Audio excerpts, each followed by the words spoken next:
nem olhos viram.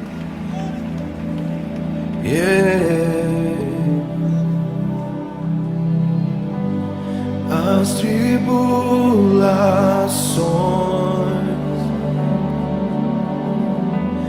deste tempo presente não se comparam com a glória.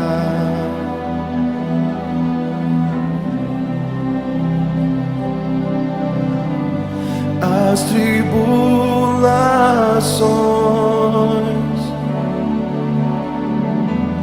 deste tempo presente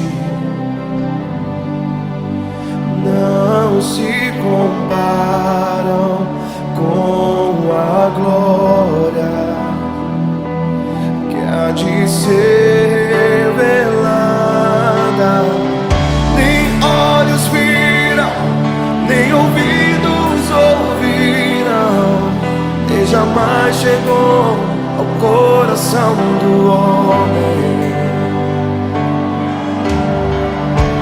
o que o Senhor tem preparado para aqueles que o amam.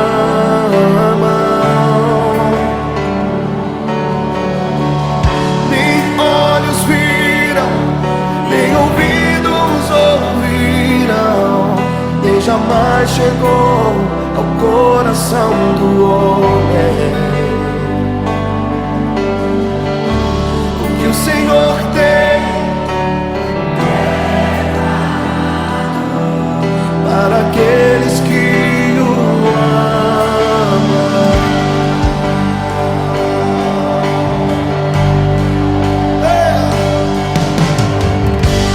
As tribulações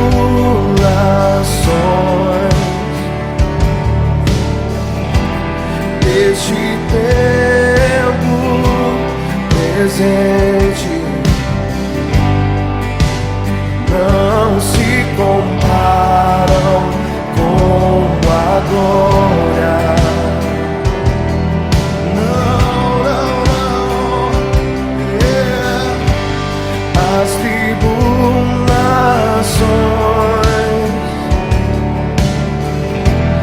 deste tempo presente não se comparam com a glória que há de ser revelada. Nem olhos viram, nem ouvidos ouviram, nem jamais chegou ao coração do homem o que o Senhor tem preparado para aqueles que o amam. Nem olhos viram, nem olhos viram, nem jamais chegou ao coração do homem o que o Senhor tem preparado para aqueles que o amam.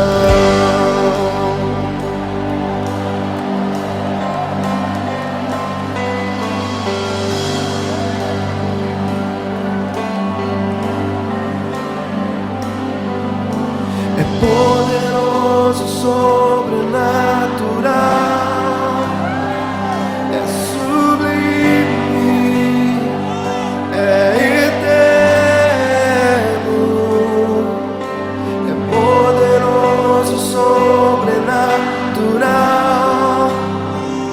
é sublime, é eterno. Poderoso, é poderoso, sobrenatural.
aqueles que o amam.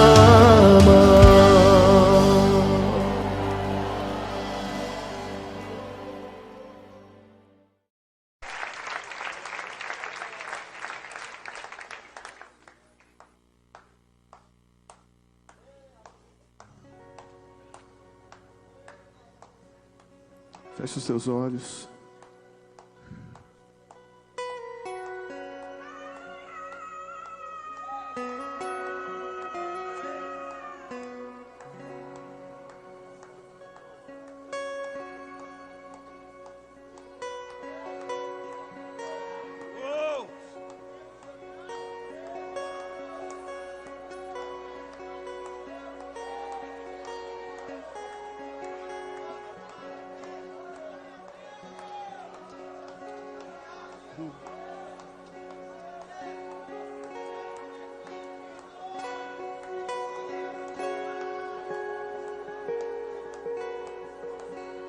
Tua presença é real.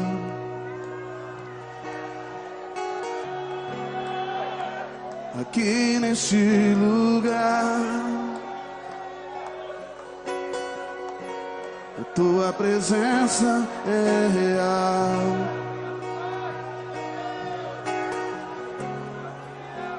Aqui neste lugar, tua presença é real.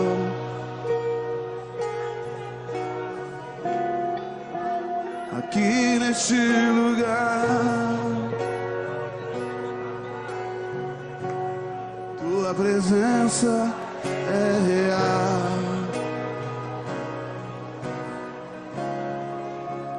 Aqui neste lugar,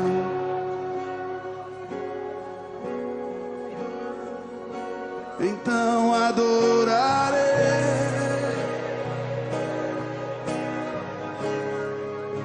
então eu louvarei,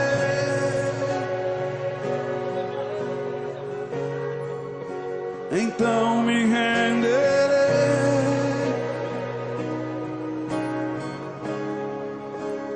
totalmente a ti. Então adorarei,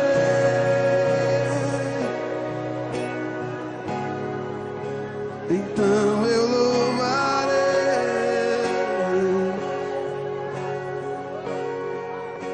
então me renderei,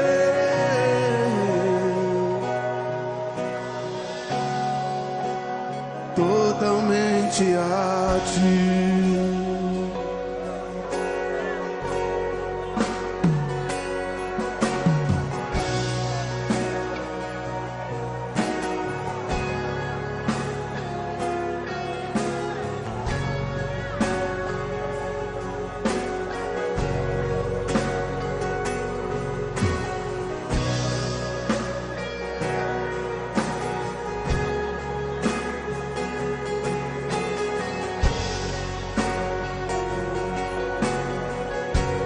Tua presença é real.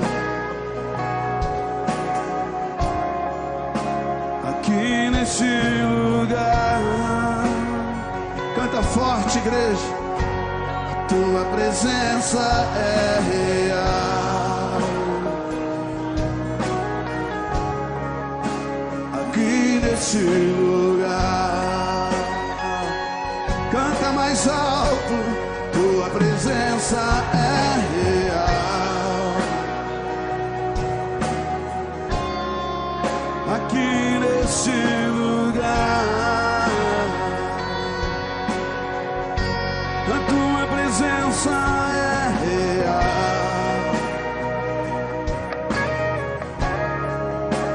Aqui neste lugar, então adorarei, levante as mãos. Então adorarei,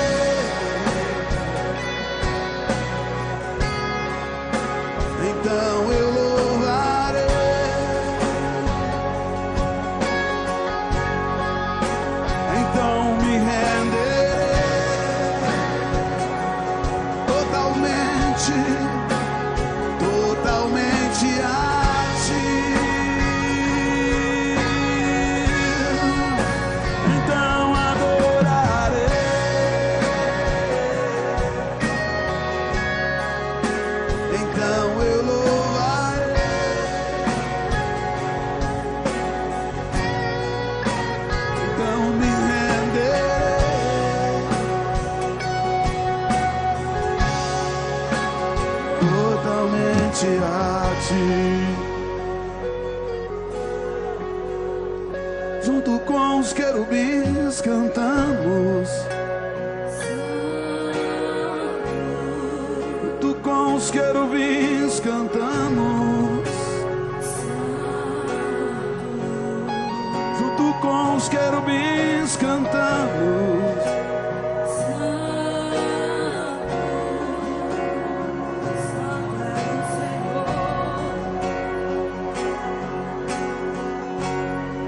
Junto com os serafins cantamos, junto com os serafins cantamos, junto com os serafins cantamos. Santo é o Senhor.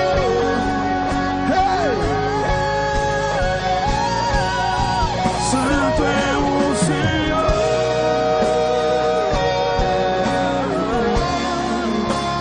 Santo é o Senhor,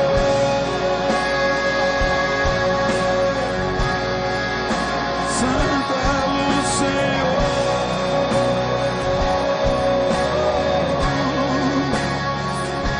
Levante suas mãos a Ele, declare a sua santidade. Santo é o Senhor,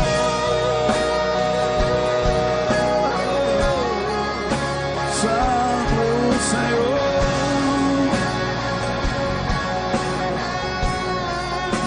Santo é o Senhor,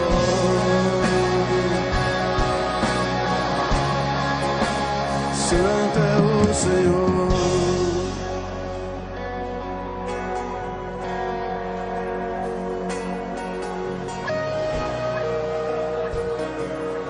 Glorifica Ele, igreja.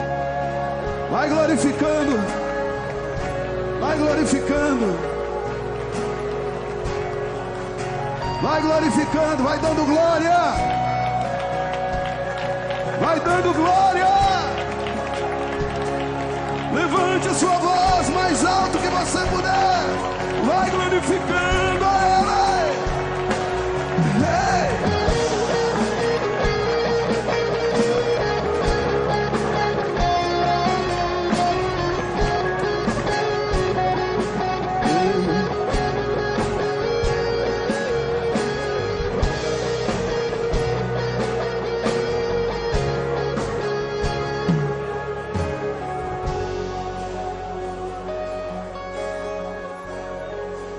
Santo é o Senhor,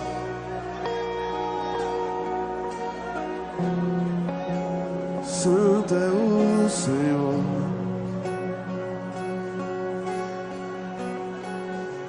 Santo é o Senhor,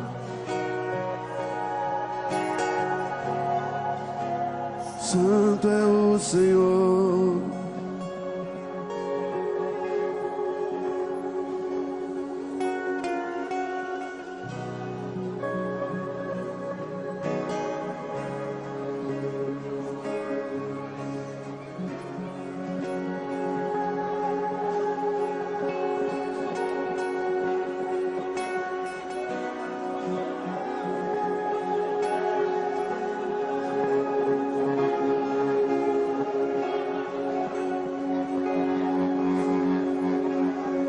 Vai dando glória, vai glorificando Ele.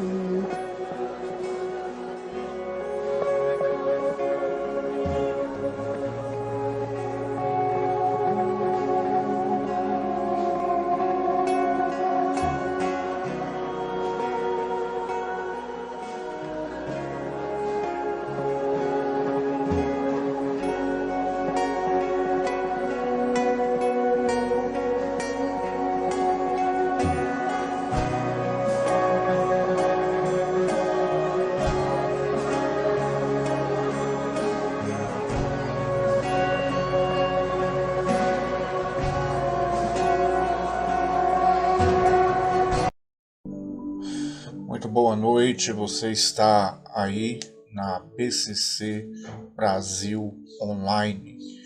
Você ouviu esses louvores abençoados, onde nós somos levados a adorar ao nosso Deus e o nosso Senhor e Salvador Jesus Cristo.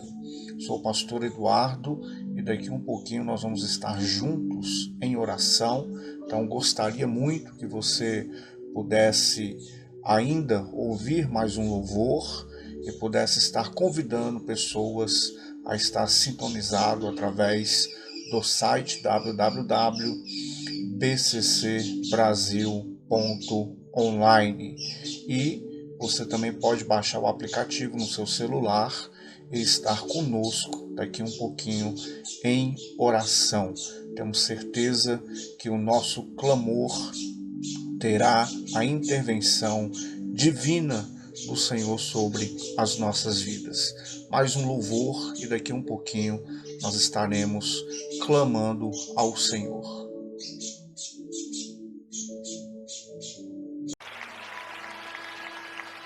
A palavra de Deus nos diz que a arca da aliança, da presença de Deus, tinha sido roubada pelos filisteus. E um dia, muito tempo depois, Deus levanta um menininho que ele chamava de Davi, amado. E ele tira esse menino de trás das malhadas, e esse menino tinha um desejo da presença de Deus. E depois que as coisas estão estabelecidas, ele ainda tem esse desejo ardente no seu coração. Sabe o que? Não tem nada nesse mundo que vai ocupar o lugar da glória de Deus na nossa vida. Você pode construir o que for, você pode ter o reino que for. Se você não tem a glória de Deus, você está completamente insatisfeito até o fim dos seus dias. A Bíblia diz que então esse menino, cheio de desejo, ele aparelha carros de bois, e ele põe a arca da presença em cima desses carros. E eles vão com danças e com festa e com muita alegria, levando a arca da presença. Mas a Bíblia diz que no meio do caminho os bois tropeçaram. O sacerdote vai tentar segurar a arca, ele morre no meio do processo. Isso nos diz duas coisas. A primeira coisa é que nós não vamos trazer a glória de Deus com danças e com festas e com alegria. Nós vamos trazer a presença de Deus com choro, com lágrimas, com arrependimento, com clamor. A outra coisa é que Davi estava convencido de que a estrutura que ele tinha preparado ia carregar a glória de Deus. Deixa eu te dizer uma coisa: a estrutura não pode segurar a glória, porque Deus criou o homem para ter relacionamento, para compartilhar da sua glória. Então a estrutura que você criar não pode sustentar a glória de Deus. Nós precisamos parar de achar que o método disso, o método daquilo é que vai trazer a presença. Sabe o que vai trazer a presença? A mesma coisa que Davi entendeu. Depois de 3 meses que a arca ficou na casa de Obed-Edom, Davi estava desgostoso com a morte de Uzá, mas ele ainda tinha o desejo do seu coração. Ele queria a glória de Deus mais do que todas as coisas. Então a Bíblia diz que ele chama os sacerdotes e ele põe a arca da aliança sobre os ombros dos sacerdotes. Por mais que Davi tivesse boas intenções, ainda tinha que ser feito do jeito de Deus. Nós muitas vezes estamos fazendo coisas para Deus sem Deus. Nós estamos oferecendo coisas para Ele, fazendo do jeito que a gente quer, não do jeito que Ele pediu. E quando Davi finalmente entende que a glória de Deus ia em cima dos ombros de homens falhos, mas que estavam se consagrando ao Senhor, a Bíblia diz que eles caminhavam por 6 passos, por quase 16 quilômetros, subindo em direção à cidade. E eles davam 6 passos e sacrificavam ao Senhor. Então eles davam mais 6 passos e sacrificavam de novo ao Senhor. E eles caminhavam mais 6 passos e sacrificavam ao Senhor. Sabe o que isso me diz? É que o Senhor está procurando por pessoas que estão incansáveis em sacrificar, que vão dar tudo para Ele até que a sua glória venha. A Bíblia diz que quando Davi chegou na cidade, você pode imaginar essa cena, 16 quilômetros de sacrifício, ele devia estar todo ensanguentado. A Bíblia diz que ele estava seminu, e Mical, a sua esposa, olhou da janela e desprezou ele no seu coração.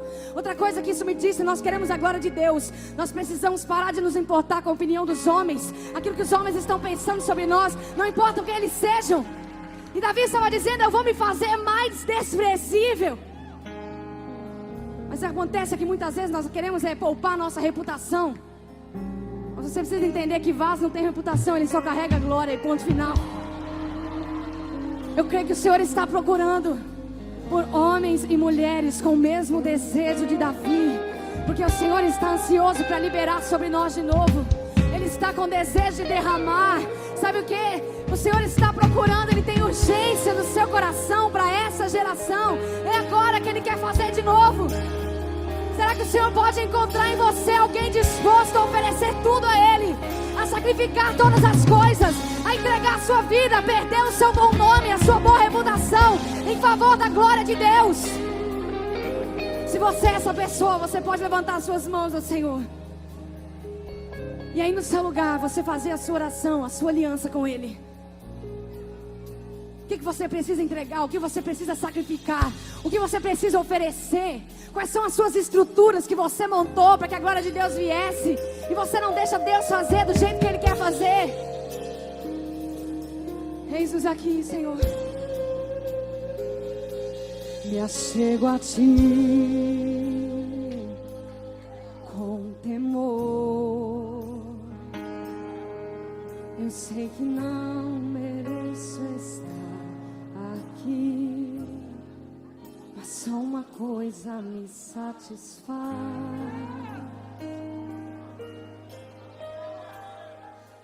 Só uma coisa me satisfaz.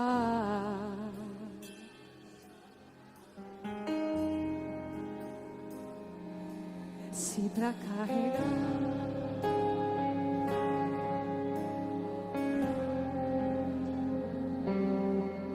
dos sacrifícios que eu fiz ao longo do caminho, se há um preço a ser pago para ter a Tua glória, só uma coisa me satisfaz.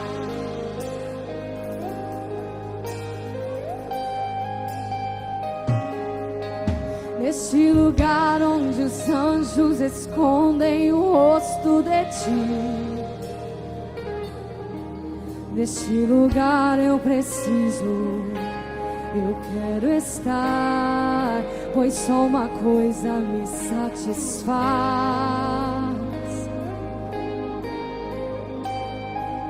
Só uma coisa me satisfaz.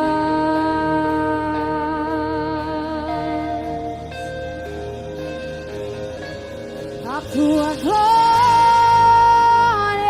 ó Deus.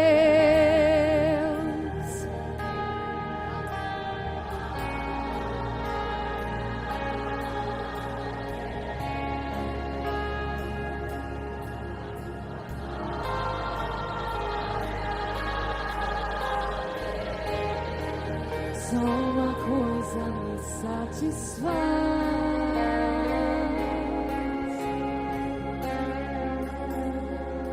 Eu me achego a Ti com temor. Eu sei que não mereço estar aqui, mas só uma coisa me satisfaz.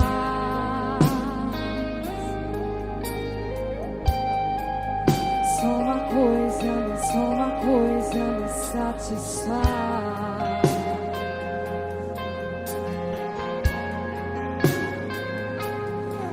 Pra carregar Tua glória eu preciso estar com sangue dos sacrifícios que eu fiz ao longo do caminho.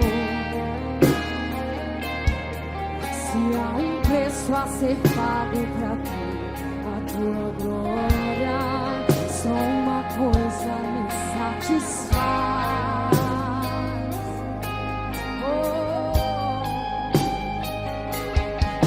Esse lugar onde os anjos escondem o rosto de Ti,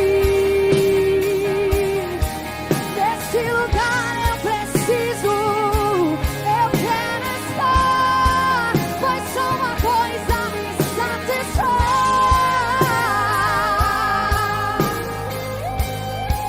Só uma coisa me satisfaz.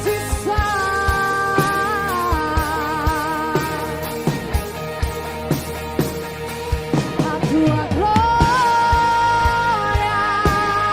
ó Deus.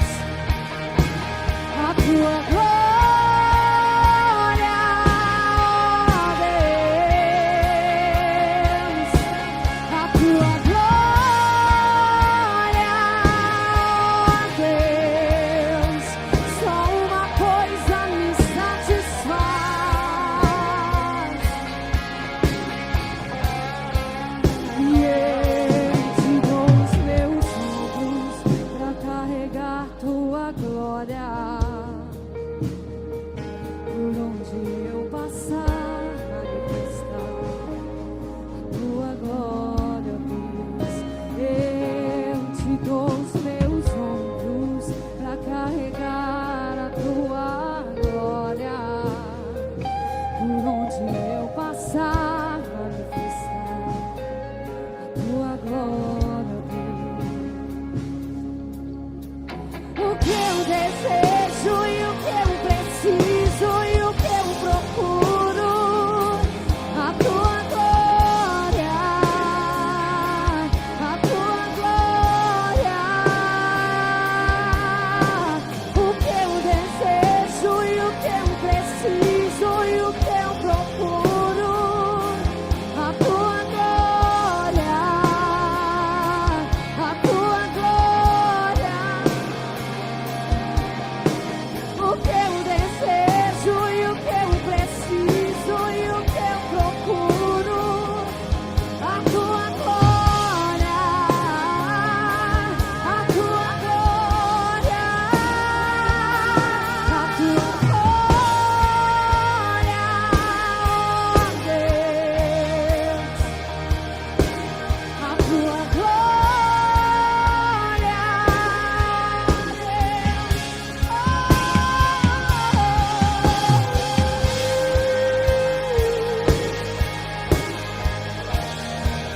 só uma coisa me satisfaz,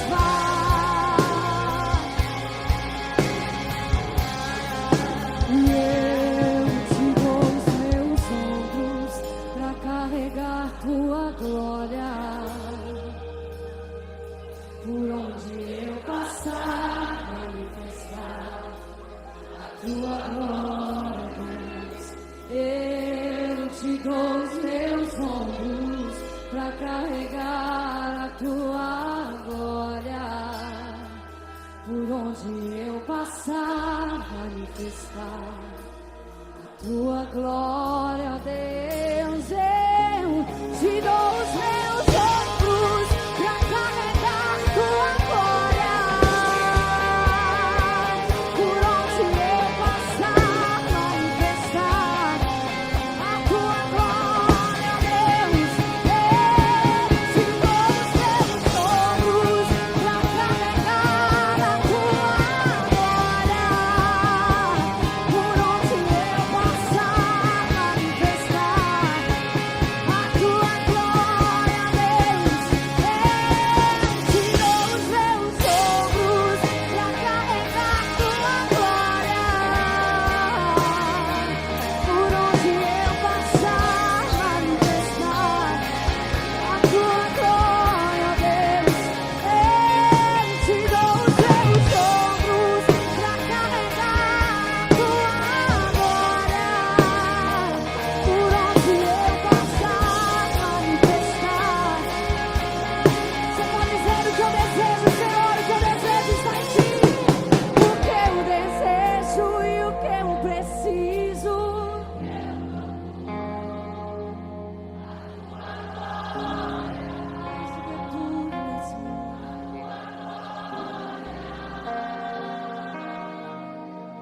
O que eu desejo.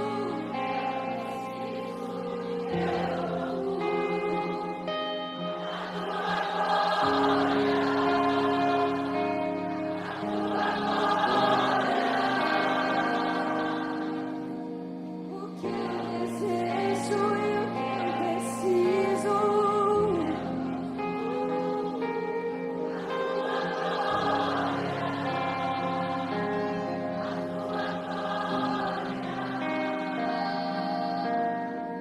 O que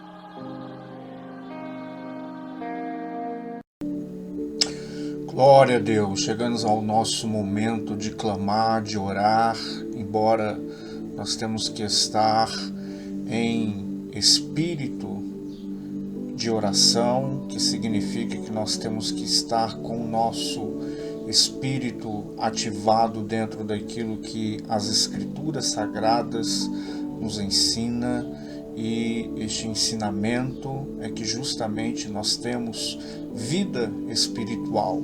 Então você que está conosco nesta noite, quero que você seja ativado no teu espírito, você que talvez esteja triste, deprimido, você que deve estar sendo levado pelas emoções, circunstâncias, situações, e eu sei o que é passar por isso, porque também sou uma pessoa que enfrenta situações e circunstâncias adversas, mas a nossa vida espiritual, ela consegue suprir, consegue nos manter de pé. A nossa vida espiritual consegue trazer discernimento e separar aquilo que é vindo da parte de Deus e nos mantendo de pé em meio às dificuldades e colocando as nossas emoções ou até mesmo as adversidades submetido ao Espírito. E quando falo ao Espírito, é sabedor, inclusive do que a Bíblia diz, que nós temos corpo, alma e espírito, e a nossa vida espiritual, ela tem vida por causa da pessoa de Jesus, por causa do sacrifício dele, por causa da morte no Calvário e por causa da sua ressurreição. Jesus Cristo está vivo e esta é a base da nossa fé, e por isso você que talvez ainda não saiba disso, você abra a sua vida para que Jesus venha adentrar na sua vida, e não só adentrar. Se você mesmo neste momento agora passar a colocar a tua fé na pessoa de Jesus, sabedor que ele morreu na cruz do Calvário para pagar uma dívida de pecado da humanidade, e todo aquele que nele crê não pereça, mas tenha a vida eterna. É isto que diz a Bíblia na carta aos Romanos, capítulo 10, falando a respeito do plano de salvação. Então, você tem vida espiritual, você tem vida, e esta vida é alimentada pela palavra de Deus, é alimentada pela tua ação de orar.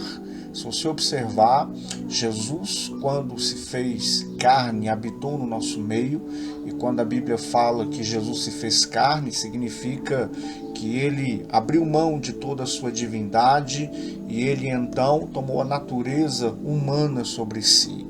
Ele, Jesus, mesmo sendo filho de Deus e sabedor do plano de Deus para a sua vida, aonde a finalização seria e foi a morte no Calvário e a sua ressurreição, ele está vivo. Jesus também orava para que tomasse decisões, mostrando para mim e para você uma vida de oração.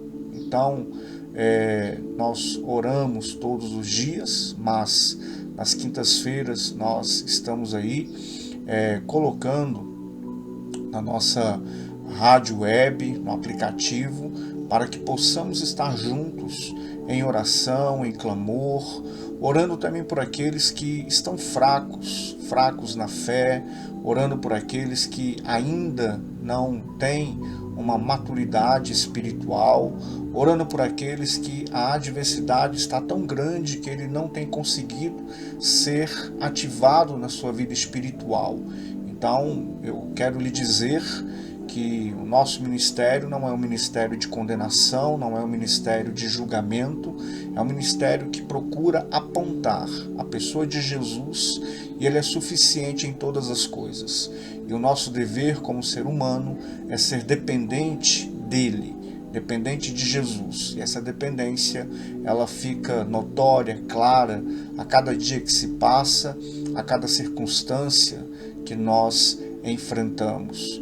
enquanto eu ministro sobre a sua vida uma palavra para que nós possamos então clamar a Deus, eu tenho certeza que a tua vida já está sendo mexida, a tua vida espiritual já está sendo tocada, a tua vida emocional já está sendo colocada debaixo da vontade do Senhor Deus.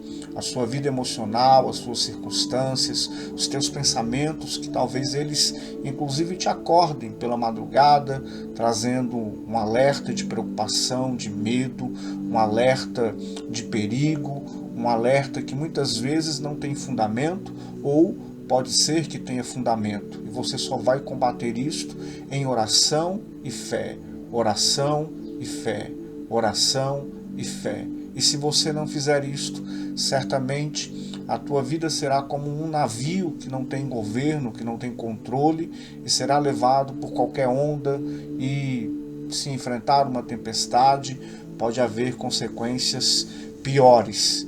E para que isso não ocorra, para que isso não aconteça, a melhor coisa é você se deleitar na sua confiança, é você descansar na fé no Senhor. Quando eu digo descansar, não digo que você vai ser imprudente, mas eu digo que você vai confiar nas Escrituras Sagradas e vai confiar na pessoa de Jesus. Se você observar a vida de Pedro, ele foi um homem que a Bíblia relata que ele andou sobre as águas, mas ele só andou sobre as águas porque ele olhou para Jesus. E quando ele olhou para Jesus, ele colocou a sua fé, o seu foco, ele colocou o seu objetivo na pessoa de Jesus, e ele então, Pedro, começou a ficar parecido com Jesus. E por ele ficar parecido com Jesus, o sobrenatural acontece. E é isto que o Senhor quer nas nossas vidas. Ele quer que nós venhamos ser parecido com Ele. E esse parecido com Ele passa pelo fundamento de olhar para o autor e consumador da nossa fé, que é Jesus. Vamos orar agora neste momento. Pai amado, nós entramos na sua presença por causa do seu Filho, não por causa de méritos, religião, placas. Só há um nome que nós podemos entrar na tua presença, e é o nome do seu Filho Jesus, porque o Senhor salva as nossas vidas, e cada vez que nós oramos e falamos em Jesus, nós estamos dizendo que o Senhor salva. E nós precisamos do teu braço forte. Nós precisamos da tua boa mão sobre nós. Nós precisamos, ó Deus, do seu toque sobre as nossas vidas. Nós precisamos, ó Deus, da tua ação sobrenatural. Nós precisamos que o Senhor, meu Deus, possa fazer agora a sua intervenção. A sua intervenção, meu Deus, vai além daquilo que nós podemos. O impossível é para ti, e é isto que diz a tua palavra, a qual nós acreditamos. Estamos firmados na tua palavra. Estamos firmados, ó Deus, naquilo que o Senhor diz para as nossas vidas, e a tua palavra é a tua voz. A tua palavra é o Senhor falando com cada um de nós. Temos certeza, Senhor, que uma vez depositada a nossa fé no Senhor, na tua palavra, no seu Filho, na ressurreição do seu Filho que está vivo, a nossa fé e a nossa vida espiritual, ela é fortalecida.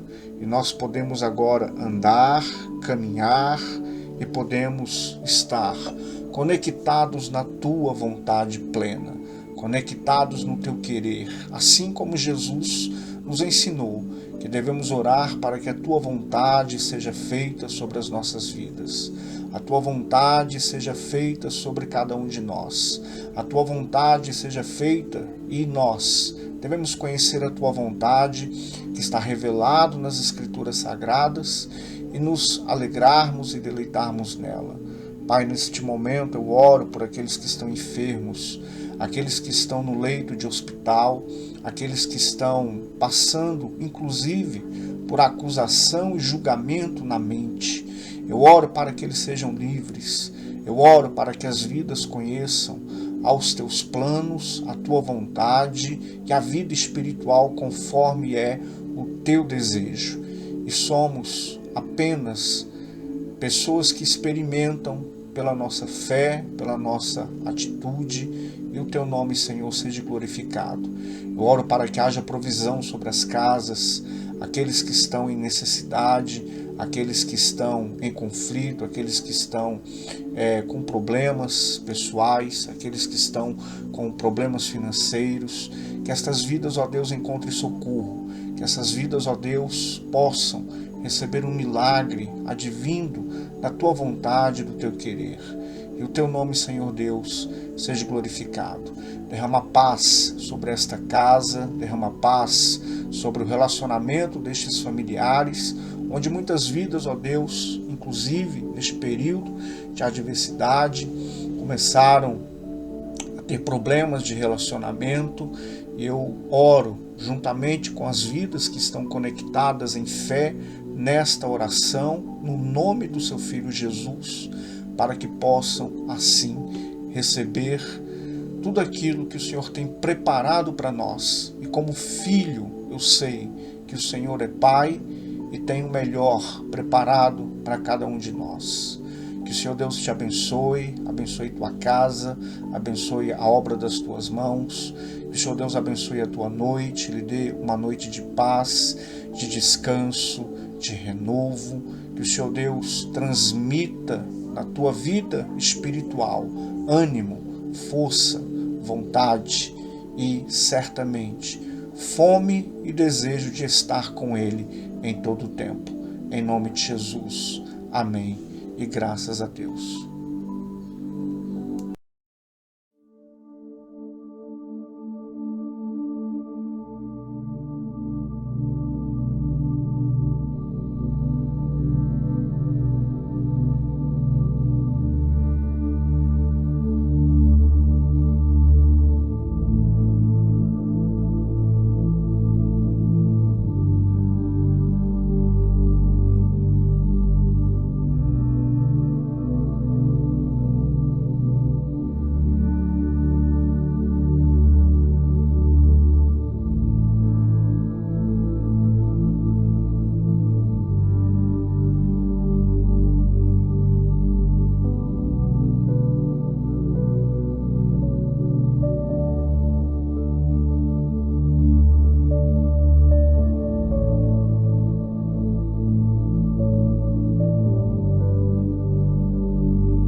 Glória a Deus, você está aí comigo na bccbrasil.online e você vai ficar aí com mais louvores, ministração da palavra de Deus. Eu gostaria de pedir que você pudesse estar encaminhando o nosso site www.bccbrasil.online e você pudesse também estar baixando o aplicativo no seu celular e durante o dia, à noite, temos aí louvores, ministração da palavra, com várias ministrações de pastores e pessoas que certamente vão estar agregando uma palavra poderosa sobre a sua vida, tá bom? Você que está no nosso website, nós temos aí alguns espaços onde nós temos anunciantes, justamente para que possamos estar financeiramente avançando em alguns horizontes e projetos, tá bom? Então, que o Senhor Deus te abençoe. Você depois no site pode estar visitando os nossos anúncios, que são os patrocínios, e fique à vontade para ver os vídeos também que estão no nosso website, tá bom? Domingo, às 19h30, você vai ter aí o nosso culto online. Então você que está em casa, não está querendo sair, você que está em vigilância, você que está aí com receio justamente por causa da pandemia, eu peço que você esteja conosco no nosso culto online a partir das 19h30 no domingo, e você no seu lar possa estar cultuando, louvando, orando e agradecendo ao Senhor Deus. Fique agora com uma palavra de bênção para a sua vida. Amém.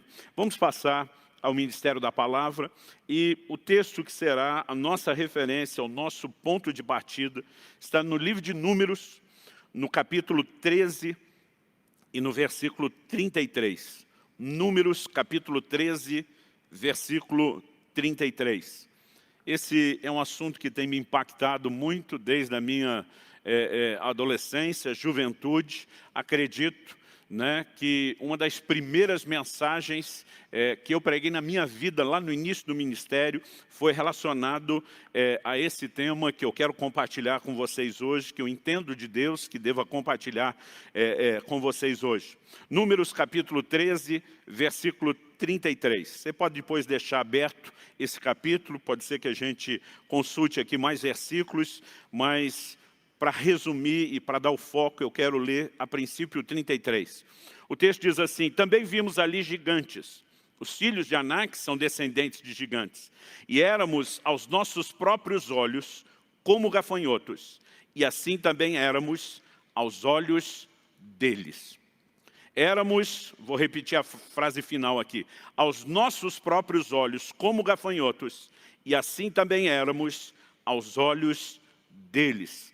Quem são as pessoas que estão fazendo essa declaração? 10 dos 12 espias enviados por Moisés para a terra de Canaã, para observar e espiar a terra de Canaã e trazer um relato de como era a terra, de como era o povo, é que estão fazendo essa declaração. A exceção dos 12 enviados são Josué e Caleb, dois que tiveram um posicionamento e um relatório completamente diferente. Nesse mês, onde temos enfatizado tanto o sobrenatural, eu quero chamar a sua atenção para um aspecto que parece ser um pouco mais simples do que a maioria imagina. Muitas vezes nós mistificamos demais o que é entrar nesse lugar do sobrenatural e das intervenções de Deus, e não percebemos que há processos tão simples que eles chegam quase que se confundir como se fossem processos naturais. E um deles, acredito, tem muito a ver com a forma como nós nos vemos. O tema da minha mensagem hoje é: você é o que você vê.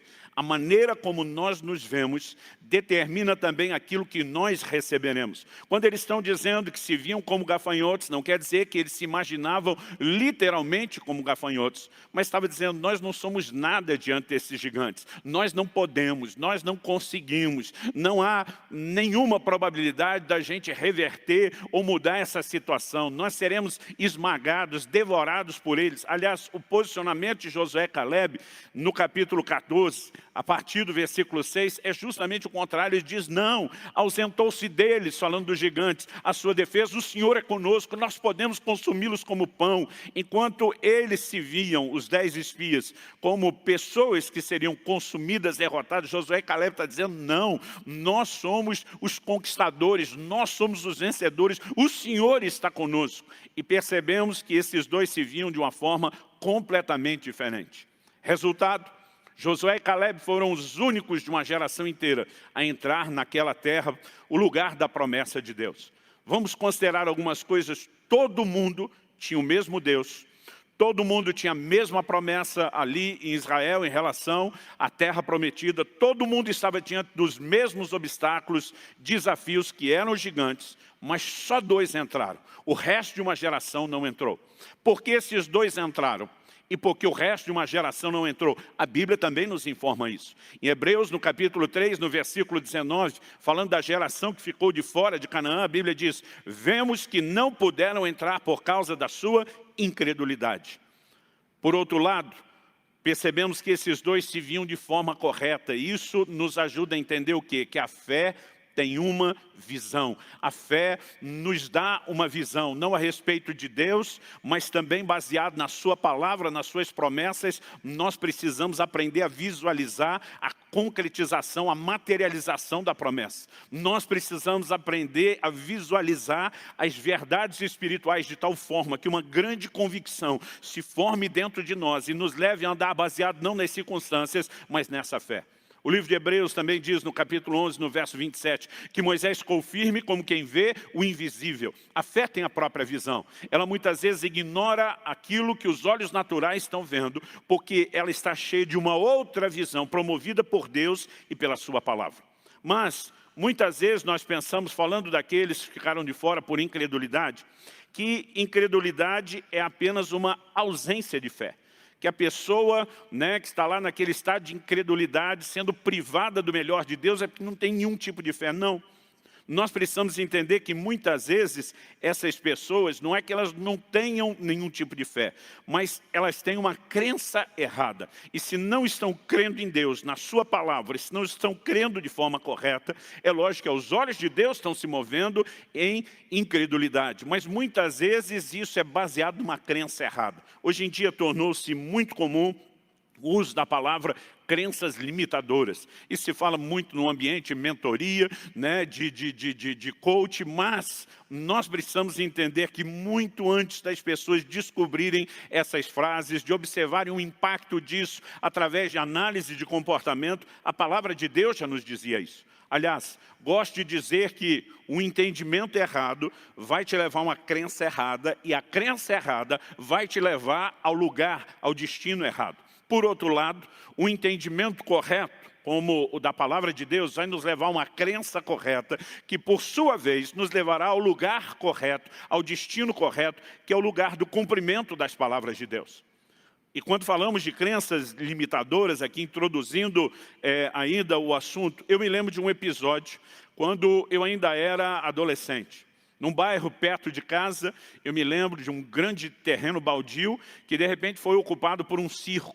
E eu estou passando na frente daquele circo e eu percebi, apesar de não ser um momento de apresentação deles, eu percebi um enorme de um elefante que estava preso numa corrente, a corrente presa no chão, uma música tocava, ele estava dançando e aquilo me chamou a atenção, porque cada vez que a música tocava, ele dançava condicionado a todo treinamento.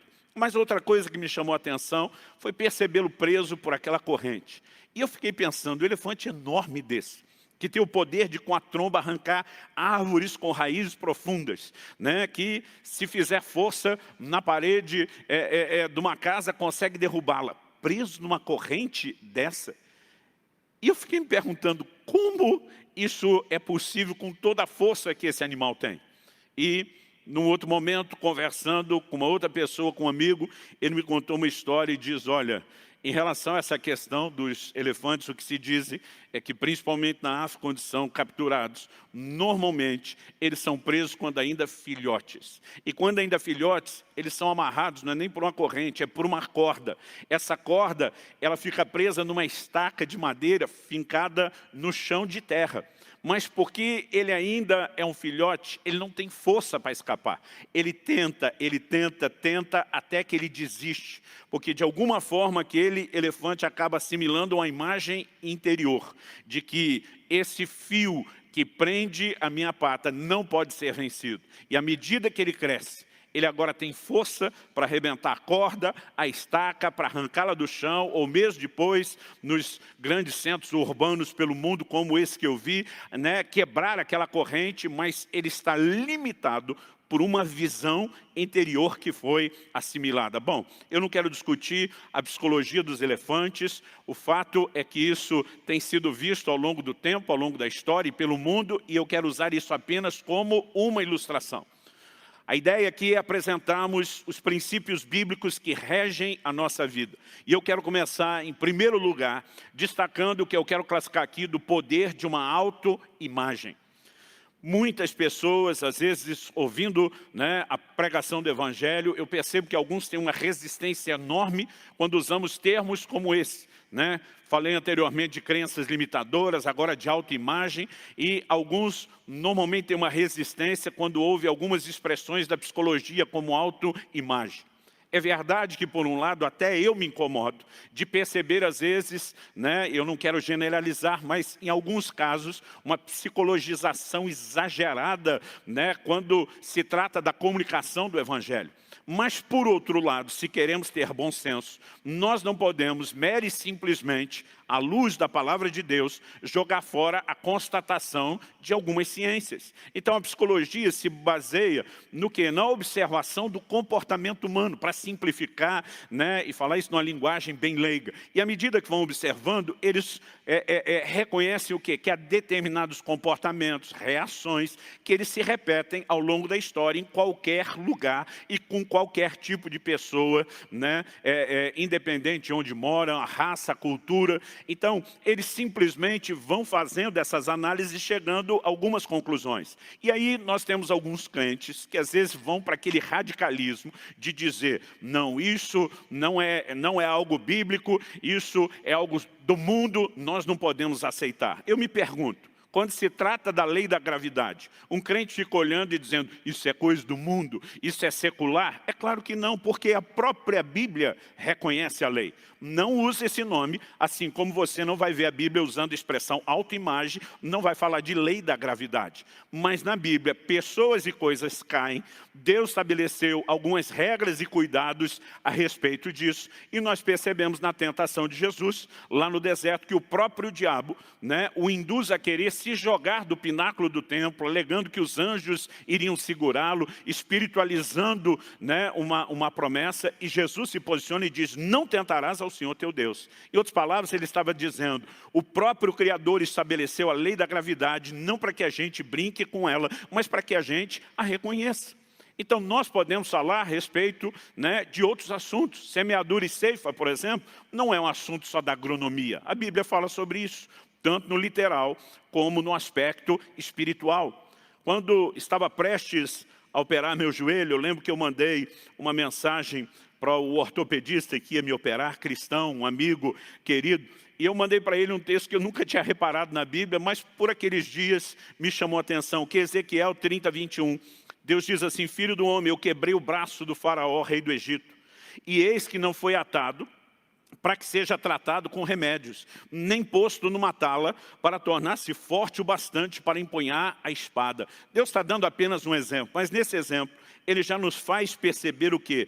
Os procedimentos, né, médicos daquela época, da antiguidade. E o Egito é conhecido pelos seus procedimentos médicos desde a antiguidade, considerados para a época avançados. Deus está falando de um braço quebrado, que tem que ser atado, tem que ser tratado com remédio, precisa de uma tala, né? E de todo um processo para tornar-se forte o bastante, porque o propósito da recuperação não é apenas garantir que o osso cicatrize no lugar certo e não de forma torta, mas que ele possa depois se recuperar a ponto de se tornar forte. Agora, eu fico imaginando, com o radicalismo que alguns crentes têm, com expressões da psicologia, se eles agem da mesma forma com relação a todas as outras ciências. Não posso fazer uma cirurgia como essa, porque a Bíblia não fala sobre ortopedia. Na verdade, fala, né? E nós precisamos, de fato, ter apenas um pouquinho de bom senso e equilíbrio. Não gosto quando as pessoas tentam adaptar a palavra de Deus à psicologia, mas quando a psicologia está reconhecendo, né, princípios milenares que a palavra de Deus sustenta, é lógico que nós podemos simplesmente reconhecer essa combinação. Então, espero que isso te ajude a não ter resistência, porque o que eu quero falar, não sou um psicólogo, não tenho conhecimento profundo da área, o que eu quero compartilhar aqui é a palavra de Deus. Então, vamos ver o que a Bíblia diz a respeito do poder de uma autoimagem, da forma como nós nos vemos. Porque o que percebemos desde o versículo inicial é que no momento crucial da nação de Israel, aqueles 10 espias se veem da forma errada. Porque se viam como gafanhotos, né, não puderam viver, experimentar, desfrutar aquilo que Deus disponibilizava. Outros 2 que se viam de forma correta, e daqui a pouco vou falar melhor sobre o que é se ver da forma correta em Deus, né? Outros 2, porque se viam de forma correta, eles puderam entrar nesse lugar, né, do cumprimento da promessa do próprio Deus. Então, o que eu e você precisamos entender quando falamos a respeito do poder de uma autoimagem, são declarações como, por exemplo, Provérbios 27 e 19. Eu vou ler em algumas versões diferentes. Vou começar primeiro na Nova Almeida Atualizada, que diz: como a água reflete o rosto, assim o coração reflete o que a pessoa é. Quando ele usa a expressão a água reflete o rosto, está falando de uma época onde a maioria das pessoas não tinha espelho. E os poucos que tinham condições, né, eles tinham espelhos feitos de bronze batido, polido, e o reflexo, apesar da pessoa poder ter algo, em casa o reflexo não era assim tão perfeito. Então a maioria das pessoas tinha um único espelho, era olhar na água o reflexo do próprio rosto. Então a Bíblia está dizendo, como a água reflete o rosto, assim o coração reflete o que a pessoa é. Vou ler isso na Nova Tradução da Linguagem de hoje. Assim como a água reflete o rosto da gente, o coração mostra o que a pessoa é. E agora na NVI, a Nova Versão Internacional, assim como a água reflete o rosto, o coração reflete quem nós somos. Estão fazendo questão de apresentar, né, traduções, versões diferentes, porque todas, com palavras distintas, vão dizer exatamente a mesma coisa. O que a palavra de Deus está apresentando aqui é o seguinte: ao olhar a imagem refletida na água, estou vendo uma réplica exata de qual é o meu rosto. E a Bíblia está dizendo que o meu coração é uma réplica exata de quem eu sou. Significa o quê? Que aquilo que afeta o meu coração, afeta a minha identidade, afeta a minha forma de viver. Provavelmente seja por isso que em Provérbios, no capítulo 4, no versículo 23, a Escritura Sagrada diz: sobre tudo que se deve guardar, guarda o teu coração, porque dele procedem as fontes da vida. Alguém disse, se você quiser macular um rio, você não precisa se preocupar em correr, né, toda a extensão do rio, tentando sujar todo o leito do rio, basta apenas contaminar a fonte, o manancial, a origem dele, e todo o restante terá sido contaminado. Estou dizendo isso porque, né, se há um lugar que afeta todas as áreas da nossa vida, é o coração. Ele é esse manancial, ele é o lugar onde a palavra de Deus está dizendo sobre tudo o que se deve guardar. Não é a única coisa. Somos orientados a guardar muita coisa. O livro de Apocalipse diz, guarda o que tens para que ninguém tome o que é teu. Nós precisamos ter a responsabilidade de cuidar de coisas preciosas, mas a Bíblia está dizendo, de tudo que você tem que guardar, tem uma coisa que você tem que preocupar mais do que as outras. Guarda o teu coração, porque dele procedem as fontes da vida. Deus não está falando de guardar o coração apenas no sentido de não ter emoções ruins. Nós precisamos entender que isso começa a partir das nossas crenças, a partir das nossas convicções. Porque aquilo que afeta o coração acaba nos definindo. E algumas dessas coisas que entram no coração, sejam sentimentos, né, sejam crenças, elas entram de que forma? Através de imagens e percepções que nós vamos criando não só de pessoas, mas de circunstâncias e de acontecimentos. Aliás, Provérbios ainda diz no capítulo 23 e no versículo 7, porque assim como imagina em sua alma, assim ele é. A Bíblia está dizendo que assim como a pessoa imagina, assim como ela visualiza, ela é. Aquilo que vemos define aquilo que nós nos tornamos. Ou, como eu disse inicialmente, dando o tema da mensagem, você é aquilo que você vê. A palavra de Deus nos mostra essa verdade. Quem somos? Ou quem seremos ao longo da caminhada? Seremos gente que simplesmente se vê como gafanhoto e não avança para o lugar do cumprimento da palavra de Deus? Ou seremos gente como Josué e Caleb, que porque conseguem visualizar a materialização da promessa divina, eles dizem, não, ausentou-se deles a sua segurança, o Senhor está conosco, nós vamos conquistá-los. Nós precisamos entender a importância do tipo de visão que criamos. Bom, definido aqui o poder de uma autoimagem a partir da própria palavra de Deus, eu também quero destacar o seguinte, né? Em segundo lugar, quero trabalhar a ideia aqui de que não podemos ir a extremos. Mas antes mesmo de explorar isso melhor, a pergunta a ser feita é, como corrigir uma autoimagem errada? E a resposta para mim é uma só, pelas Escrituras Sagradas, pela palavra de Deus, pela Bíblia. Porque há conceitos positivos sobre autoimagem que não são necessariamente bíblicos. Pelo contrário, muitos são antibíblicos. Um exemplo disso, o humanismo, que destaca que o homem é bom. Você pode, você consegue, mas tudo focado no homem e na habilidade humana. Nós não cremos nisso. Quando vemos Josué e Caleb se destacando, eles não dizem apenas, não, nós não somos gafanhotos, nós somos bons pra caramba. Não é esse o discurso. Ele diz acerca dos gigantes, ausentou-se deles a sua segurança, mesmo dos gigantes.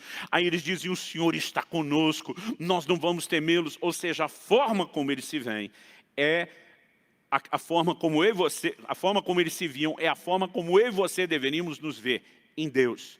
E daqui a pouco eu vou falar um pouco melhor a respeito dessa forma correta de se ver em Deus. Mas primeiro, eu queria tentar consertar aqui alguns conceitos. Eu vejo pessoas que transicionam, né, quando falamos de autoimagem, transicionam nos polos, nos extremos. Percebo alguns que têm uma autoimagem péssima, negativa. Não, eu só sou um gafanhoto, eu não sou nada, eu não sou ninguém. Mas, às vezes, eles justificam esse discurso em nome da humildade. Muitas vezes, como pastor, eu vejo a reação das pessoas quando estamos corajando. Gente, vamos trabalhar, vamos falar de Jesus, vamos evangelizar, vamos ganhar alma para o Senhor, vamos ajudar a cuidar delas por meio do discipulado, né? Encorajando alguns para liderarem célula. Nós trabalhamos aqui com grupos pequenos nas casas e às vezes alguns reagem, não, pastor, eu não posso, eu não sou nada, eu não consigo, Mas diferente de alguns que estão apenas falando, olha, eu só sou limitado, alguns ainda querem mascarar esse discurso com uma imagem de humildade, né? E eu percebo que eles estão extremamente equivocados a respeito de humildade. Porque na cabeça de muita gente, o conceito de humildade virou autodepreciação. Então parece que quanto mais eu me deprecio, quanto mais eu me diminuo, né? Quanto mais eu desfaço de mim mesmo, mais humilde eu sou. Aliás, seguindo essa linha de pensamento, e eu quero te mostrar que a maioria de nós, de um jeito ou de outro, pensa nisso. Nenhum de nós aceitaria uma pessoa dizendo que é humilde. Se alguém se posicionasse diante da gente e dissesse, olha, vou te dizer uma coisa, sou humilde, a gente já ia pensar, não é porque está falando que é. Agora, se isso fosse verdade, que quem é humilde não pode dizer que é humilde, aí nós temos um conflito enorme com a declaração do próprio Senhor Jesus. Porque Jesus não apenas se chamou de humilde, mas ele diz, aprenda de mim, que sou manso e humilde de coração. Ele estava dizendo, eu não só sou humilde, mas eu sou a sua referência de humildade. E se esse nosso conceito estiver certo, e não está, então Jesus é que estaria errado. E nós sabemos que ele também não está errado. Por quê? Porque se ser humilde é depreciar-se, né, e a pessoa não pode nem dizer que é, Jesus já estaria falhando nisso. Há uma frase do grande escritor C.S. Lewis que diz o seguinte: humildade não é pensar menos de si mesmo, é pensar menos em si mesmo. Qual a diferença? A diferença é que você não se diminui, né? Você não se rebaixa, você não se deprecia, você apenas sai do centro. E nesse sentido, nós olhamos para o exemplo de humildade de Jesus e percebemos o quanto essa frase é verdadeira. Porque Jesus se coloca em público e diz: eu só falo aquilo que ouço meu pai falar. Eu só faço aquilo que eu vejo o meu pai fazer. O tempo todo Jesus sai do centro, no sentido de dizer, não sou apenas eu ou de mim mesmo, mas é aquilo que eu recebo do Pai. Aliás, a Bíblia diz, Deus ungiu a Jesus de Nazaré com Espírito Santo e poder, o qual andou por toda parte fazendo bem, curando a todos os oprimidos do diabo, porque Deus era com ele. O tempo todo o reconhecimento e a glória é transmitida ao Pai, que o capacitou pelo poder do Espírito Santo. Mas no primeiro sermão público de Jesus, ele se levanta na sua cidade, em Nazaré, lê o texto do livro do profeta Isaías, que diz: o Espírito do Senhor está sobre mim, porque me ungiu para curar, né? Me ungiu para libertar, para proclamar. E ele simplesmente se levanta e diz: hoje se cumpriu essa palavra. No primeiro sermão público, ele se põe diante das pessoas e diz: eu sou o cara que tem a solução para as suas necessidades. Mas, obviamente, ele não está dizendo, eu sou de mim mesmo. Ele diz, eu fui ungido por Deus, eu fui habilitado e capacitado. Nós precisamos entender a importância de não ir a extremos. Não confunda humildade com inferioridade. Muita gente tem confundido humildade com inferioridade, com mediocridade, com autodepreciação. E isso não são coisas necessariamente compatíveis, não nessa lógica, não nessa perspectiva. Eu falei semana passada que esse posicionamento de diante de Deus, ficar dizendo eu não posso, eu não consigo, dei os exemplos de Moisés em Êxodo 4 e de Jeremias, em Jeremias capítulo 1, que são atitudes que irritam a Deus e que Deus censura. Nós precisamos nos ver de forma correta, e isso significa não ir para o terreno da inferioridade.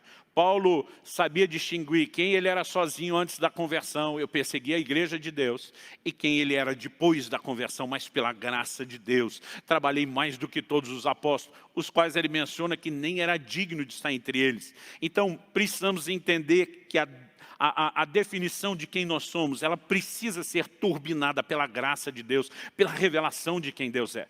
Mas percebo também que há pessoas que saem de um extremo, que é a inferioridade, que é uma forma errada de se ver, e vão para outro extremo, que é o senso de superioridade, o orgulho, que também é uma autoimagem errada, uma forma errada de se ver.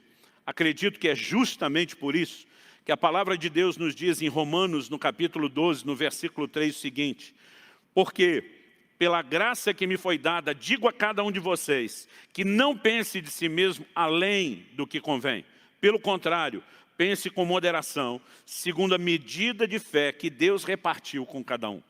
Eu gasto 2 capítulos inteiros no meu livro, Revelação, o caminho para a realização, para falar, né, desses extremos. Não pensar aquém do que convém, inferioridade, e não pensar além do que convém, superioridade. Quando ele fala de moderação, existe um ponto de equilíbrio. Onde está o ponto de equilíbrio? Ele diz que nós temos que pensar de nós mesmos com moderação, segundo a medida da fé que Deus repartiu com cada um de nós. E daqui a pouco eu vou mexer nesse assunto. Como a fé vem? A fé vem por ouvir a palavra de Deus. Portanto, quem define aquilo que eu e você precisamos pensar a respeito de nós mesmos é a revelação da palavra de Deus e talvez em questões muito pessoais, o direcionamento do Espírito Santo como uma palavra muito pessoal. Nós precisamos entender exatamente o que somos, porque se tem gente que não faz nem o mínimo que deveria, que foi chamado a fazer, porque se vê como inferior, tem gente tentando ser e fazer mais do que deveria, porque se vê de forma errada. Alguns exemplos bíblicos, vamos lá. Em Apocalipse, no capítulo 2, no versículo 2, o Senhor se dirige ao anjo, ao mensageiro da igreja de Éfeso, e ele começa de cara dizendo o seguinte: sei que você não pode suportar os maus, e que pôs à prova os que se declaram apóstolos e não são, e descobriu que são mentirosos. Olha o que Deus está dizendo. Você colocou à prova gente que está dizendo que é apóstolo sem ser. A pergunta é, por que alguém diria que é apóstolo sem ser? Em primeiro lugar, se os crentes daquela época, do início da igreja, acreditassem que só havia 12 apóstolos do Cordeiro e mais nenhum, não tinha que colocar à prova nenhum outro, diferente dos 12 falando isso. É lógico que o ministério apostólico era abrangente. Além dos 12 apóstolos do Cordeiro, incluindo Matias, o substituto de Judas, nós temos outros, são chamados de apóstolos, Paulo, Barnabé, vários outros no Novo Testamento. Então, eu reconheço que haviam muitos ministérios que se classificavam como apóstolos. O problema é que alguns foram levantados por Deus para ser apóstolos e outros apenas queriam ser isso. Apenas achavam que era o lugar que deveria ocupar. Agora, Deus está dizendo, você colocou eles à prova e os achou mentirosos. Em outras palavras, Deus está dizendo, nem eu reconheço eles apóstolos. Deus está dizendo, não fui eu que estabeleci. Foi eles que quiseram se reconhecer como tal. E como alguém chega a esse ponto?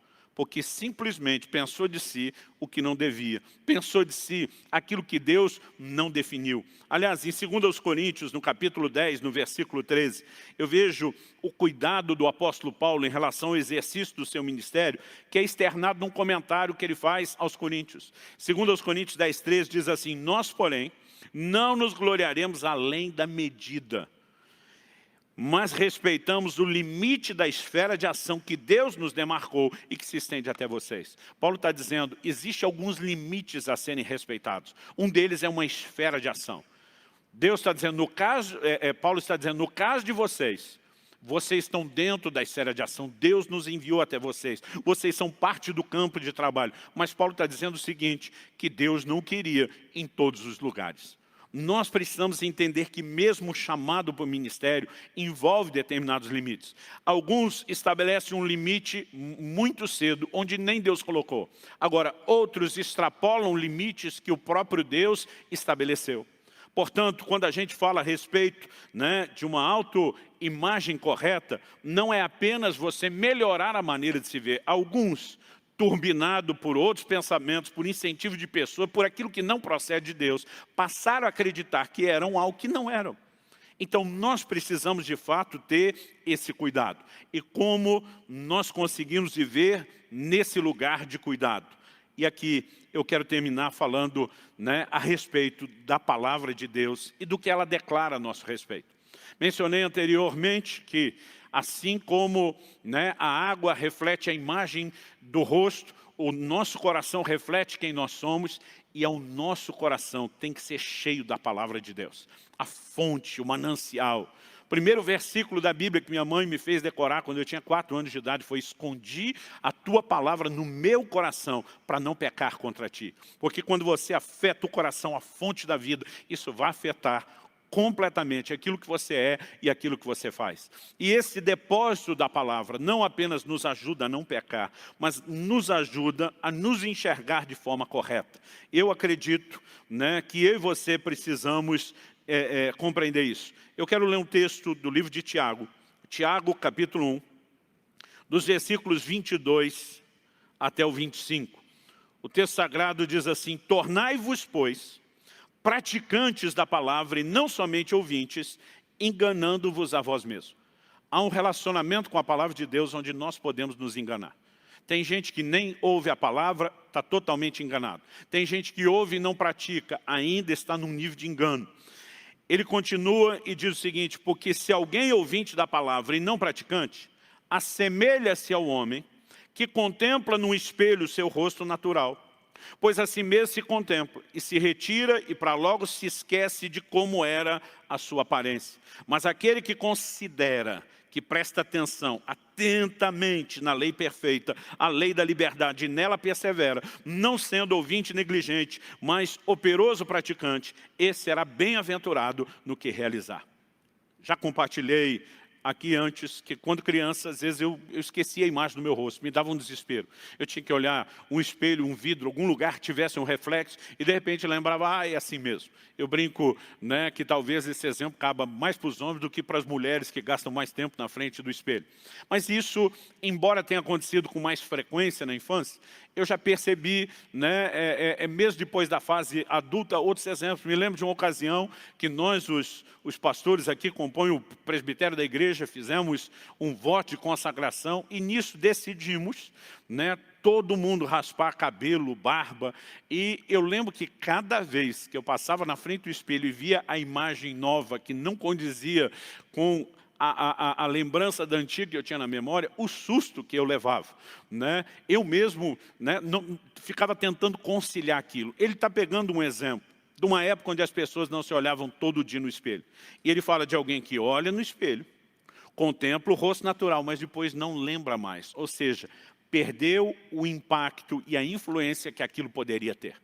Isso aqui fala de um relacionamento superficial com a palavra e para mim define a vida de muito crente. Porque tem gente que quando está ali ouvindo a palavra ministrada no domingo, ou compartilhar numa célula, uma ministração, de repente algo começa a acender dentro dele. Ele diz, realmente, em Deus eu sou, eu posso, eu tenho, eu consigo. E a fé começa a ser fomentada dentro dele, mas por conta de um relacionamento superficial com a palavra.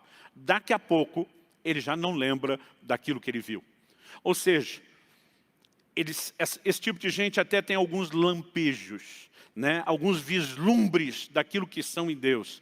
Mas porque o relacionamento com a palavra é superficial, aquilo da forma como vem, desaparece. Só há um único remédio para que eu e você de fato possamos enxergar a nossa verdadeira identidade. É um relacionamento sério, profundo, contínuo com a palavra de Deus.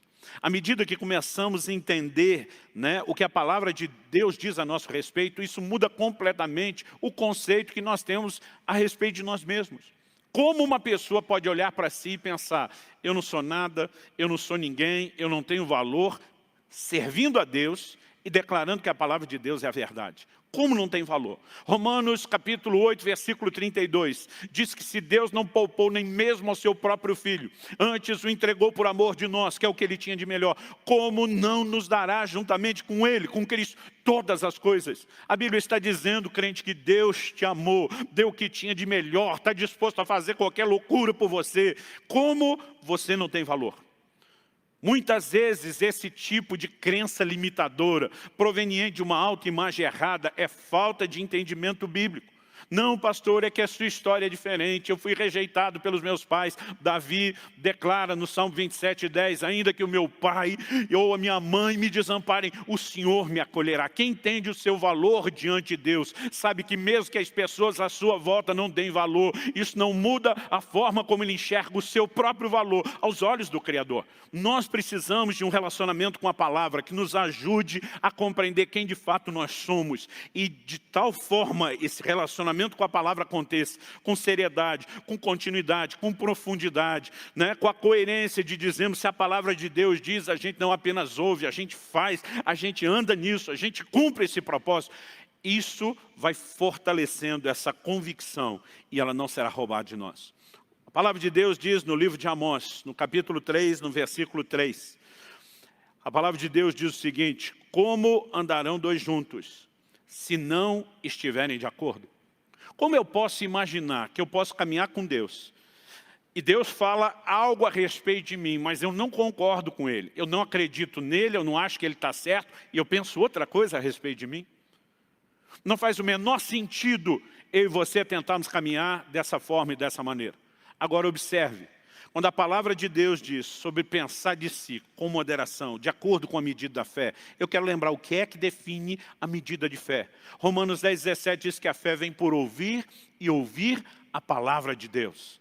Essa moderação de não pensar mais, de não pensar menos, de nos ver corretamente, ela é produzida pela palavra de Deus. Agora, é diferente de algo como o humanismo que fica tentando dizer você é bom em si mesmo, o Evangelho diz não, o homem é ruim, o homem é pecador, o homem é falho, é imperfeito, é incompleto, mas por causa da manifestação da graça de Deus, por causa das promessas que recebeu, por causa da ação do Espírito Santo, o homem pode viver num lugar diferente. Nós estamos vivendo tempos onde o Evangelho está se tornando antropocêntrico. O homem se torna cada vez mais o centro. E nós precisamos voltar a esse lugar de um Evangelho como era desde o início, cristocêntrico.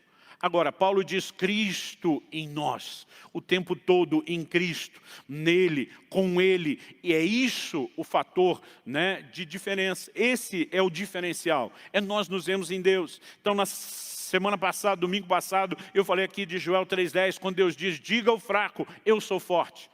Deus não está dizendo, você não é fraco, é forte. Deus está dizendo, você é fraco mesmo. Deus está chamando e classificando de fraco, diz, diga o fraco. Porque, em outras palavras, Deus está dizendo, é isso que você é sozinho. Mas quando Deus diz, diga o fraco, eu sou forte, Deus está dizendo, muda o seu discurso. Porque você não está mais confinado à sua própria limitação. O verso anterior fala, proclamem guerra santa, suscitem, despertem os valentes. Deus está falando de arregimentar soldados para a guerra. Deus está dizendo, a partir do momento que você é fraco, é alistado no meu exército, você não vai mais lutar sozinho, não é a sua luta. Agora você vai lutar com a minha força. Então mude o seu discurso, porque agora você está andando comigo. É a respeito disso que estamos falando. Não tento exaltar aqui habilidades ou capacidades humanas, porque apesar de Deus, desde o início da criação, ter colocado em nós um bom depósito, não há como negar o estrago, né, que o pecado fez e as nossas limitações. Mas há um lugar onde eu e você podemos entrar, de nos ver em Deus. Eu quero caminhar aqui para a conclusão, falando a respeito da história que James Aggrey, político e educador de Gana, país da África Ocidental, que teve uma grande contribuição, né, no processo que os levou à independência. Uma história que ele contou numa reunião de lideranças populares em 1925, para inspirá-los a se deixarem, a deixarem de se ver como fracos e inferiores. Um pensamento que, principalmente, a dominação dos brancos no continente africano tinha por muito tempo tentado produzir. Para ajudá-los nessa reforma, nessa mudança de pensamento, ele contou uma parábola, uma ilustração. Ele disse que um camponês achou um filhote de águia e acabou criando ela num galinheiro. Anos depois apareceu um naturalista e começa a discutir, né, com aquele camponês, dizendo, isso é uma águia, isso não é uma galinha. Ele diz, não, a águia era quando encontrei, ela se tornou uma galinha no convívio. O naturalista bate o pé, quer provar que não, que ele está errado, porque o camponês está dizendo, ela deixou de ser águia há muito tempo. E ele pega aquela águia e joga para cima, tentando ver a reação dela, se voaria, e ela simplesmente só bate as asas para aterrissar como uma galinha. Ele sobe no alto do celeiro, repete o gesto, e a águia repete também o gesto, agindo como galinha. Mas nessa história diz que ele não desistiu, e esse naturalista subiu no alto da montanha. Chegou num penhasco, fez com que ela olhasse o sol e disse, você é uma águia, não é galinha, e jogou ela daquela grande altura. Então ela se debateu no início como quem fosse apenas, né, aterrissar, e provavelmente, por conta da altura, o instinto, algo foi provocado e ela começou a voar. Ele conta essa história para concluir dizendo, nós fomos criados, falando aqueles camponeses, nós somos criados à imagem e semelhança de Deus, mas houve pessoas que nos fizeram pensar como galinhas. Muitos de nós ainda acham que somos efetivamente galinhas, mas nós somos águias. Abramos as asas, voemos como águias, jamais nos contentaremos com os grãos que nos jogarem aos pés para ciscar. Obviamente, a gente reconhece o valor daquilo que ele fez num plano natural e emocional. Mas o que estamos falando é maior do que isso. Não é apenas nos imaginar águias, é reconhecer as declarações de Deus a nosso respeito. Nós precisamos nos enxergar de forma diferente na perspectiva da palavra de Deus. Ainda na fase de adolescência, eu fui muito impactado, principalmente com a literatura de Kenneth Hagin falando a respeito de fé. E eu me lembro de uma frase que via, né, ser continuamente repetida. Eu sou o que a Bíblia diz que eu sou. Eu tenho o que a Bíblia diz que eu tenho. E eu posso o que a Bíblia diz que eu posso fazer. Sabe, à medida que nós vamos percebendo isso em Deus, isso é algo revolucionário. E me permita terminar citando apenas alguns poucos textos bíblicos que falam daquilo que nós somos, daquilo que nós temos e daquilo que nós podemos em Cristo Jesus. E eu quero que você, com essa dose descarregada de uma vez só, pense se você tem se enxergado da forma correta ou não. De acordo com 2 Coríntios 5,17, eu sou uma nova criatura. Efésios 4,24 diz que eu fui criado em verdadeira justiça e santidade. Romanos 8,16 diz que eu sou filho de Deus. E o verso 17 diz que eu sou herdeiro de Deus e co-herdeiro com Cristo.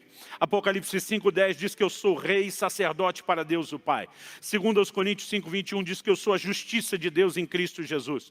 Deuteronômio 28,8 diz que eu sou abençoado em todas as coisas, e onde eu ponho a mão, a prosperidade, porque eu ouço e obedeço o Senhor. O verso 13 de Deuteronômio 28 diz que sou cabeça e não cauda, estou sempre por cima e não por baixo.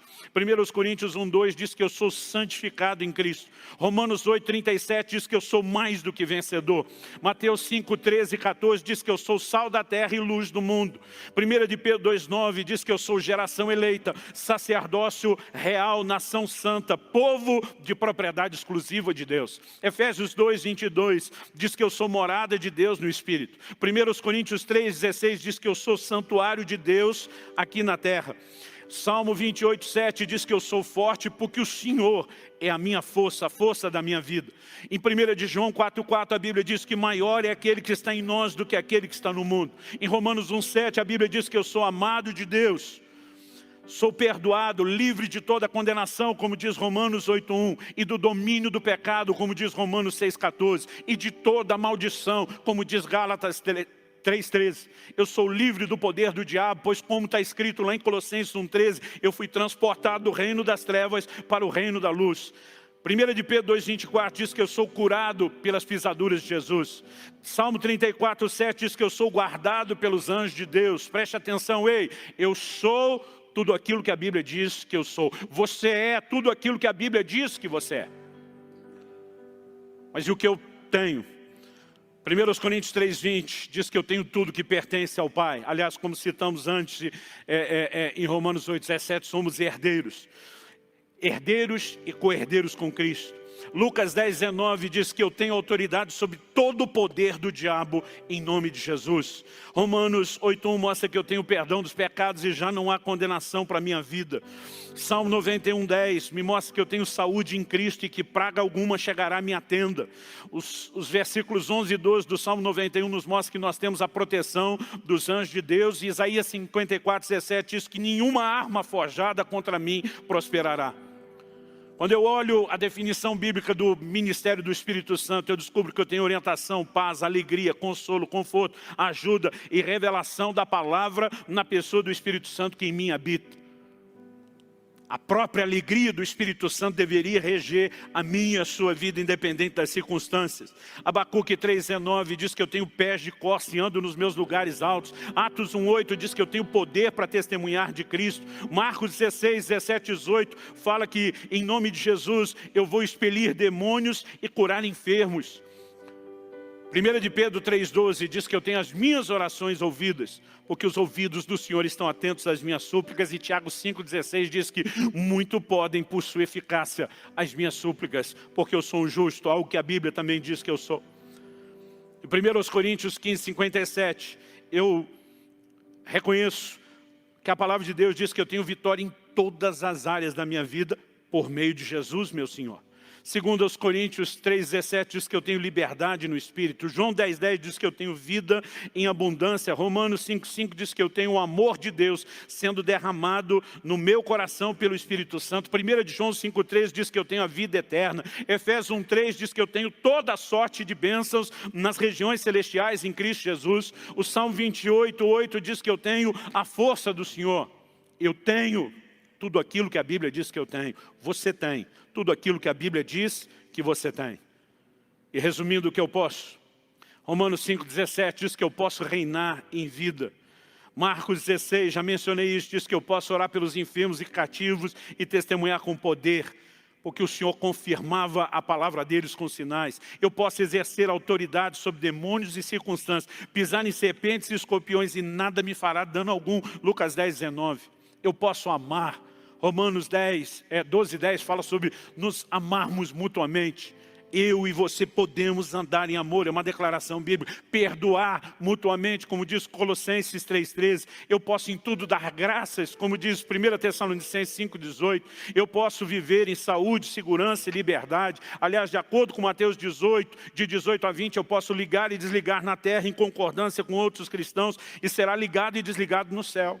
De acordo com 1 João 5,4, eu posso vencer o mundo através da vitória que vence o mundo, que é a minha fé. De acordo com 1 João 5, 14 e 15, eu posso pedir o que quiser, segundo a vontade, revelada na palavra de Deus, segundo a vontade de Deus, e me será feito. De acordo com Tiago 1,12, eu posso vencer a provação. Com 1 Coríntios, capítulo 10, versículo 13, de acordo com isso, eu posso vencer a tentação. E como Paulo diz em Filipenses 4,13, eu posso todas as coisas naquele que me fortalece. E isso não é apenas realização. Ele diz, eu aprendi a viver contente em toda e qualquer situação. Ele diz, eu sei enfrentar fartura, eu sei enfrentar escassez, eu posso enfrentar qualquer tipo de circunstância, mesmo dias difíceis como este de pandemia, porque o Senhor me fortalece. Eu posso, porque Deus me fortalece. Não se trata de ser bom, não se trata, do homem ser melhor ou diferenciado, se trata do Deus que está em nós. Se trata do fato de que aquele que está em nós é maior do que aquele que está no mundo. E mesmo quando eu e você estamos diante de circunstâncias desfavoráveis, como aqueles espias, como a nação de Israel estava quando descobre a alta estatura do povo que habitava em Canaã, nós podemos nos agarrar a uma promessa, aquilo que Deus falou a respeito de nós, e podemos chegar a uma única conclusão e nos mover numa única convicção. Realidade não é aquilo que meu olho natural vê. Realidade é o que Deus diz a meu respeito, é o que Ele fala a respeito de mim. E ao longo de toda a história, não só nos exemplos bíblicos, pessoas que se veem corretamente em Deus, se tornam exatamente aquilo que elas veem. Mas o ser aquilo que vemos, infelizmente é verdade para quem também se vê de forma errada. E eu não estou aqui para te apontar o dedo, para fazer nenhuma acusação pelo fato de talvez você não estar se vendo como deveria. Ah, pastor, mas não sei se esses textos são realmente assim. É exatamente o que está escrito. Nós podemos trabalhar a ideia de que algumas aplicações que não são tão absolutas e generalizadas em um caso ou outro, mas qualquer coisa diferente disso é incredulidade, é dizer a Deus que a palavra dele não é a verdade, e nós não podemos aceitar isso. Há uma maneira diferente de nos vermos e de vivermos, determinada pela palavra de Deus e pela revelação correta de quem somos. Então, como eu disse antes, a ideia aqui não é acusar ninguém que não está se vendo como deveria, é te ajudar a passar a se ver como você deveria se ver. Volte à palavra de Deus. Volte à palavra de Deus. Nós precisamos ler a Bíblia não apenas buscando conhecimento e informação. Ela é a fonte da nossa revelação, ela alimenta a nossa fé, ela é alimento para o nosso espírito, ela restaura a nossa mente, a nossa forma de pensar. E um povo que anda e vive pela palavra de Deus, andará e viverá de forma diferente. Você é aquilo que a Bíblia diz que você é. Você tem aquilo que a Bíblia diz que você tem. E você pode aquilo que a Bíblia diz que você pode. Eu quero terminar orando com você. Pai, eu oro que o Espírito Santo, o Espírito da verdade, traga luz, revelação, entendimento da Tua palavra. Abre os nossos olhos, ó Deus, para entender onde estamos. Ajuda-nos, por meio daquela aplicação personalizada que só o Senhor pode fazer, a nos movimentar em direção ao lugar onde deveríamos estar em Deus. A uma volta à palavra, a uma percepção correta, Pai. Eu oro por renovação da mente, eu oro por mudança de pensamento, eu oro de fato por essa revelação de Deus que nos leve a uma revelação de nós mesmos e que afete não apenas a nossa identidade, como também a nossa produtividade. Eu clamo por isso em nome de Jesus. Em nome de Jesus e para a glória de Deus.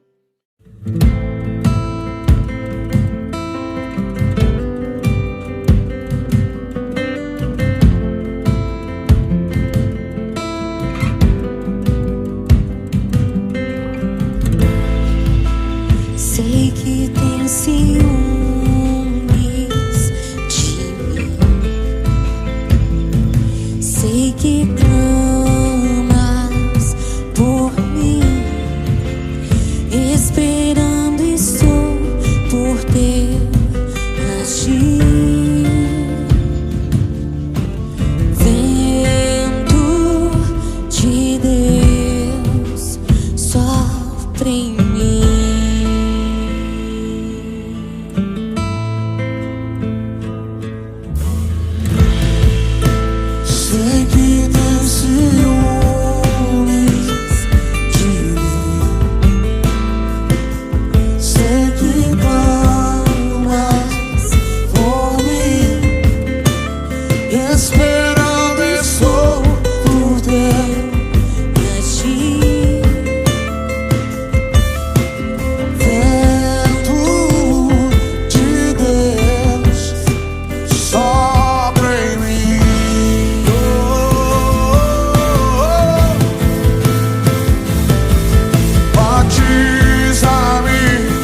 esvaziar de mim,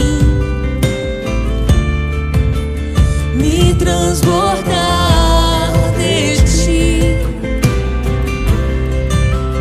Os meus dias viverei pra ti, Espírito Santo.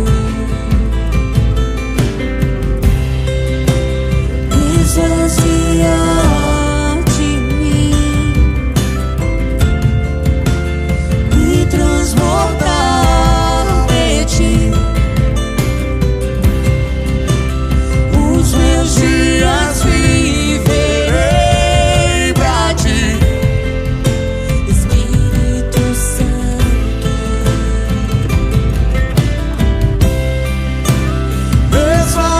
Esvaziar de mim, oh, me transbordar em ti. Os meus dias viverei pra ti, Espírito Santo.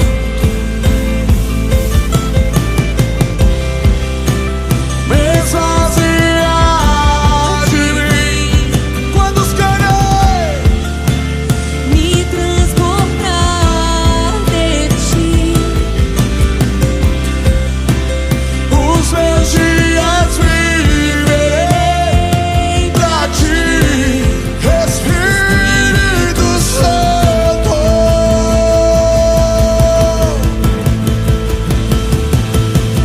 Batiza-me com teu fogo, Batiza-me com teu fogo, Santo, Santo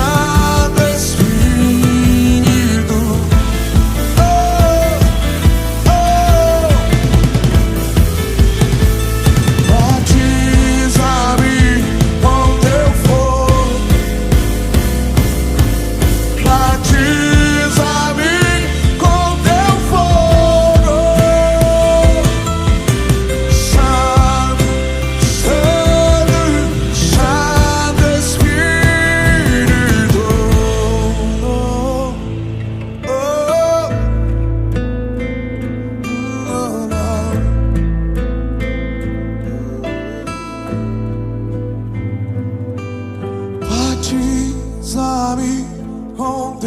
fogo, batiza-me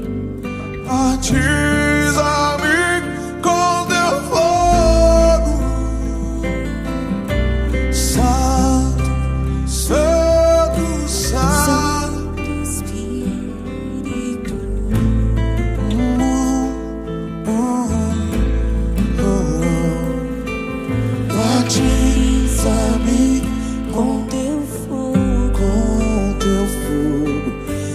batiza-me com teu fogo, Santo, Santo, Santo. Santo Espírito. Batiza-me com teu fogo, batiza-me com teu fogo, Santo, Santo. Santo, Santo, Santo Espírito.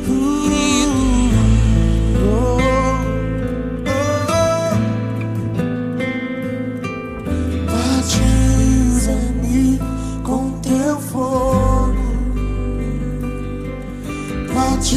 batiza-me com teu fogo, Santo, Santo, Santo Espírito. Quantos querem isso, Santo? Vamos, diga isso a Ele. Batiza-me com teu fogo, Batiza-me com teu fogo, Santo, Santo, Santo Espírito.